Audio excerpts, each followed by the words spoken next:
Bienvenue dans cet épisode de podcast Reiki et Vitalité, le podcast qui est là pour vous aider à découvrir le Reiki pour plus de bien-être et de vitalité au quotidien.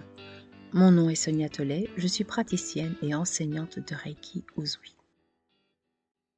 Et aujourd'hui, je vais vous parler du Reiki comme mode de vie pour booster votre résilience. Cet épisode de podcast vient enrichir les épisodes précédents.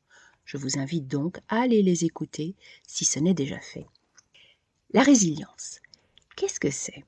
C'est la capacité de faire face aux épreuves de la vie, de transformer la douleur en force pour se surpasser et sortir grandi de l'expérience traversée.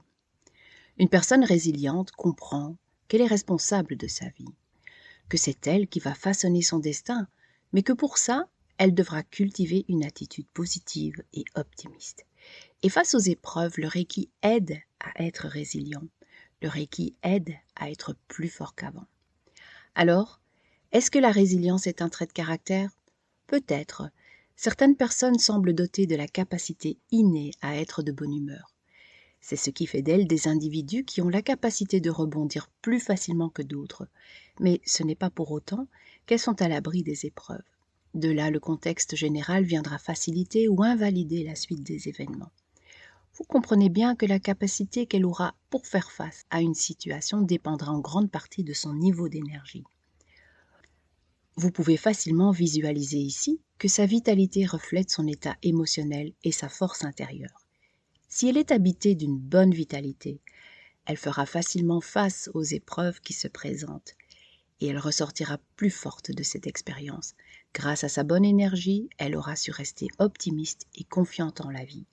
Au final, ce sera une expérience positive qui développera chez cette personne l'estime de soi et la confiance en soi. Et dans le cas contraire, si la personne nie les événements, si elle se sent perdue, comme dans le contexte actuel par exemple, ou si elle s'enfonce dans la tristesse et la dépression à cause d'eux, sans parvenir à y faire face, il y a fort à parier que cette personne manque de vitalité. De là, son état émotionnel se fragilise, sa force intérieure en est directement impactée et c'est le risque de dégringolade. Elle mettra plus longtemps à se relever de cette expérience de vie que son inconscient enregistrera comme négative.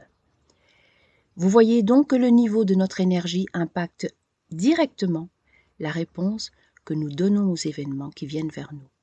En physique, la résilience est la capacité d'un matériau à résister à une contrainte en absorbant le choc auquel il a été soumis.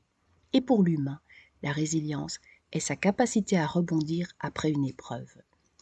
Cela signifie donc qu'une bonne vitalité est la clé qui permet de faire face aux épreuves, de les surmonter et d'en sortir grandi dans un délai raisonnable.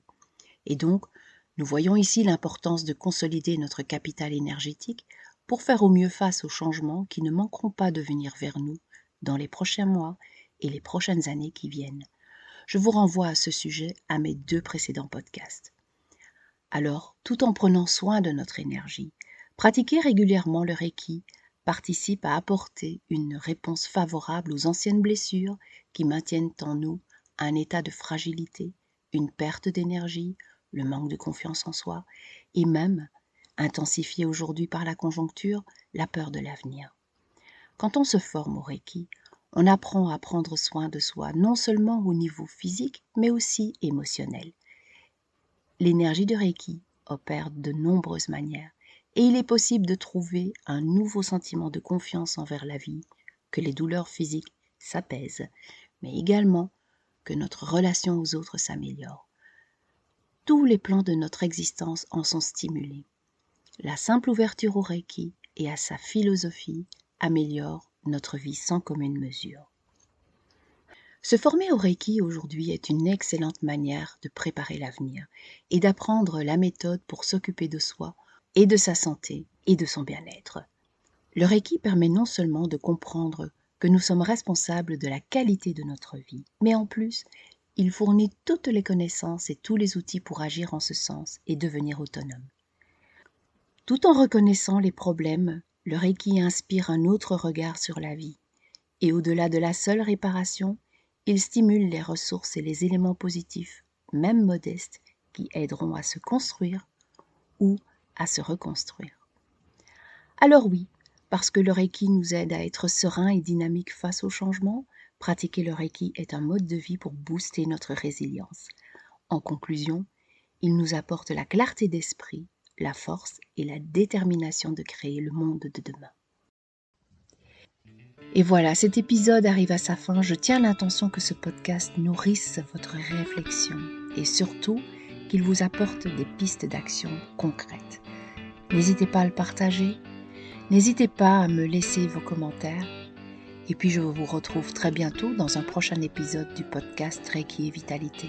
Je vous invite à visiter mon site reikihumaniste.be où vous trouverez mes formations, des ressources et le blog qui s'enrichit régulièrement d'articles pour découvrir et approfondir le Reiki et prendre soin de soi au quotidien. Alors à bientôt.